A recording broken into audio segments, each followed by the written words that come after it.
الكمونية. الكمونية من أحلى وصفات اللحوم اللي بتتعمل مع الملوخية، وطريقتها سهلة جدا جدا وسريعة.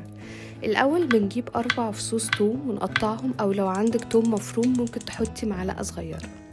بعد كده حلة على النار، بنضيف عليها معلقة سمن كبيرة، وبنضيف عليها التوم لحد لما ياخد لون أو يصفر كده شوية. بنضيف عليها معلقة ونص كبار صلصة. اللي عايز يحط صلصة طماطم ممكن يحط صلصة طماطم، بس أنا بحبها بطعم الصلصة بتبقى أحلى.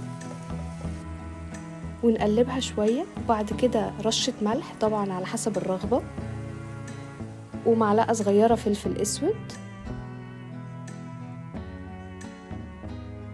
وطبعا أساس الوصفة دي هي الكمون.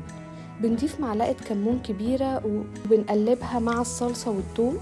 وممكن كمان تضيفي مرقة خضار، معلقة صغيرة مرقة خضار، أو مكعب مرقة خضار، أو مكعب مرقة لحمة زي ما بتحبوا. وبعد كده نضيف عليها مية مغلية، عشان هي دي اللي هنسوي اللحمة فيها.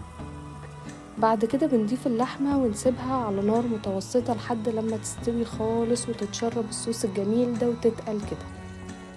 طبعا نبص عليها كل شوية، لو المية نقصت نزودها شوية بشوية.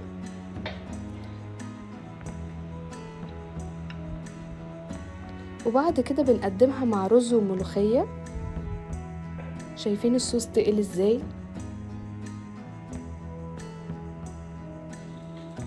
الصوص ده مع الملوخية بيبقى طعمه تحفة.